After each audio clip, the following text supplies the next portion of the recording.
खरं तर हे खूप दिवसापासून मार्चच्या डॉक्टरांची मागणी आहे, पण सरकार कुठे त्यावर लक्ष घालायला तयार नाही। या संदर्भात आम्ही पण सरकारच्या लक्षात आणून दिलेलं होतं। आरोग्य यंत्रणेच्याकडे टेंडर व्यतिरिक्त सरकारचं गांभीर्य मला दिसत नाही आणि यातून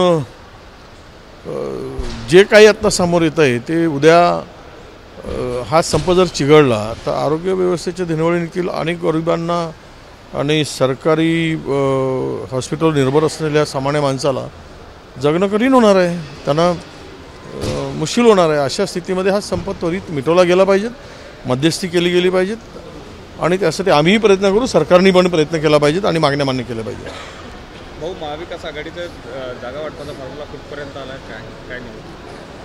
महाविकास आघाडीच्या जागा वाटपाचं 27 तारखेला शेवटची बैठक आहे आणि त्यामध्ये 6-7 जागांचा प्रश्न शिल्लक आहे।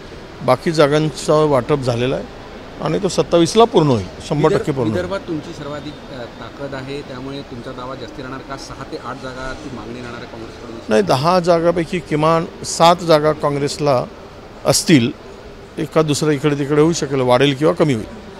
आपण पण चंद्रपूरमधून खासदारकीकरता इच्छुक आहे अशी प्रचंड चर्चा सुरू आहे, त्याची नाही असं आहे की मला विचारलं आहे की तुम्ही लोकसभेला लढणार का? म्हटलं हायकमांड जर आदेश दिला लढा तर लढू। शेवट असं आहे की पक्षश्रेष्ठी जे ठरवतात ते ठरवतील, त्याप्रमाणे आपल्याला त्यांचा आदेश पाळायचा असतो। म्हणून मी म्हणालो की मी इच्छुक आहे असं नव्हे। मला पत्रकारांनी विचारलं की तुम्ही लोकसभा निवडणूक लढण्यास इच्छुक आहात का? मला पक्षाने जर ठरवलं की विजय वडेट्टीवारांना लढवायचं, मग ते कोण थांबवू शकणार? आणि शेवट इथे जिंकणं हे महत्त्वाचं असतं। पक्ष सर्व करून घेतो, कोणी काही कोणालाच उमेदवारी असं सहज देत नाही। जिंकण्याची शक्यता असेल त्याला ती उमेदवारी देणार।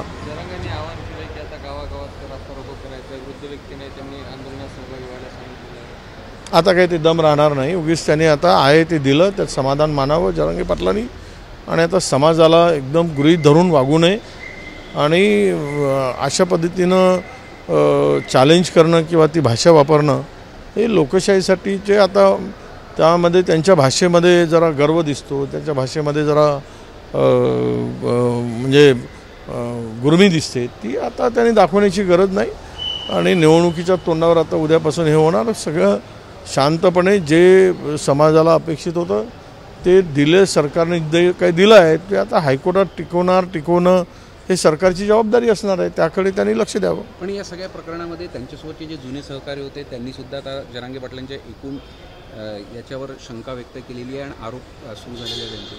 नाही, पुढे काय होईल तर जरांगे पाटील म्हणजे ते आपले गुजरातचे जे पटेल होते ना, काय नाव त्यांचं, ते फार 5-5 लाखांची सभा घ्यायचे, मला वाटतं की त्यांचं नाव आता ते भाजपमध्ये गेले, हार्दिक पटेल। तर पुढचा जरांगे पाटलाचा हार्दिक पटेल झालेला दिसेल। एक विषय होता की 90% निवडणुका तोंडावर आहेत आणि विरोधकांना नामोहरण करण्यासाठी पक्ष फोडले जात आहेत, माणसं फोडले जात आहेत। आणि तुम्हाला माहीत आहे की इलेक्ट्रॉल बाँड जो होता त्यावर सर्वोच्च न्यायालयाने गंभीर ताशेरे ओढले, ते रद्द केले।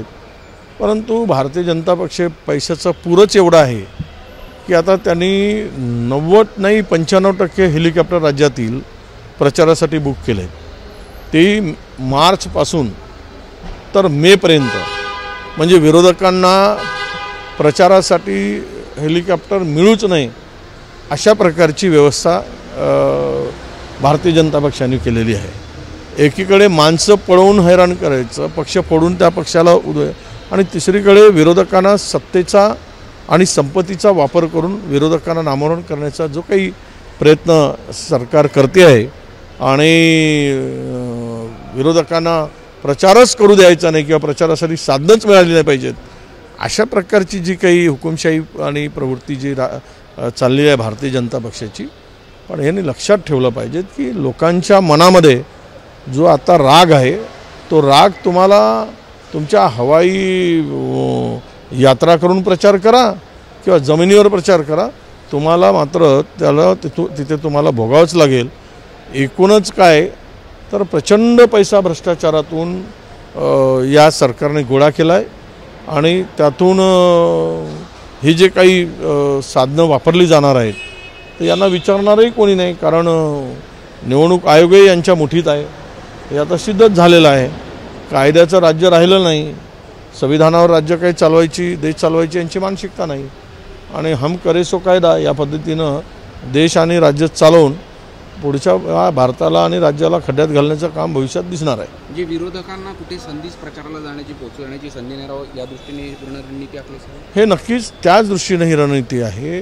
म्हणून पूर्वीपासूनच एकतर विरोधकांचे खाते स्विच करायचे गोठवायचे आणि त्यांना सांगायचं की त्यांचे खाते राज्य म्हणजे युवक काँग्रेस प्रदेशची खाती गोठवायची.